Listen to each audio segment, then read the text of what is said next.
Welcome back. Now, the city of Johannesburg has suspended some of its municipal services. This is due to ongoing protests, and the protesters have damaged infrastructure as well as intimidated the city's municipal staff during the violence. Rea Vaya as well as Metrobus has also placed its services on hold. Commuters are urged to use alternative transport. But to discuss this further, we are now joined by the city's Nthatisi Modingoane. Mr. Modingoane, thank you for your time and good morning to you.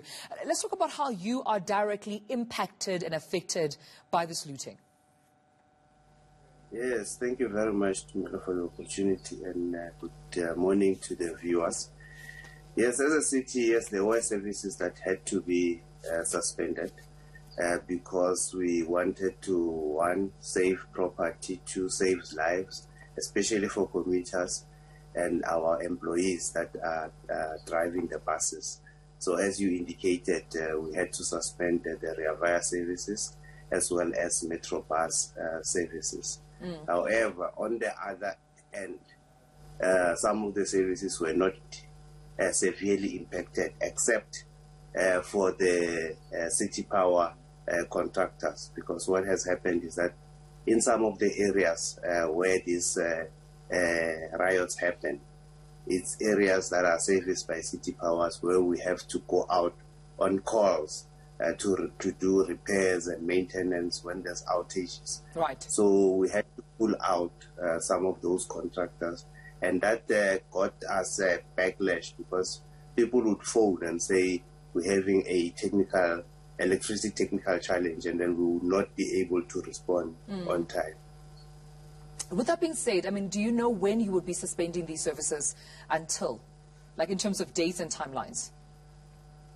Now, in terms of city power, we are monitoring the situation, and we are engaging with the law enforcement agencies so that they can advise us as to how safe it is to move into some of these areas. But what we've done, we've made sure that in areas that are not severely affected, the service proceed as usual. A similar case with GRA, similar case with Joburg Water, where there is no threat to our property, our employees and our contractors, we move in and we do the services.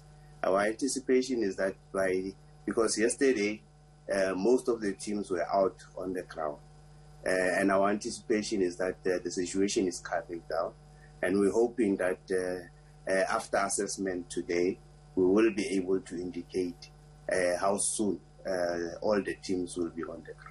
Mr. Modingoane, we've seen the likes of Santaco coming together saying that they would actively be in communities to try and prevent further damage than we've already seen. How are you joining on calls to also, make this voice even louder, just in terms of, calls to stop the looting, particularly as, Rea Vaya as well as Metrobus?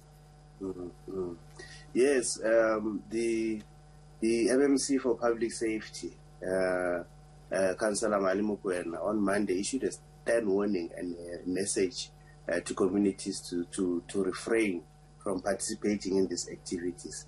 And as Metropolis, because he heads the Metropolis section, he asked officers to go out there and engage with communities and ensure that we stop these barbaric actions.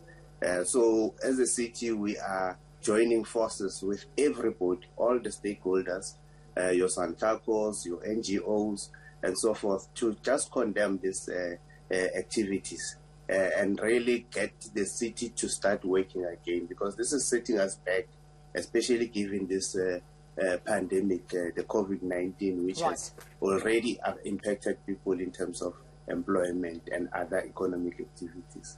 Oh, we appreciate you talking to us, Mr. Nthatisi Modingoane from the city of Johannesburg. Thank you so much for your time.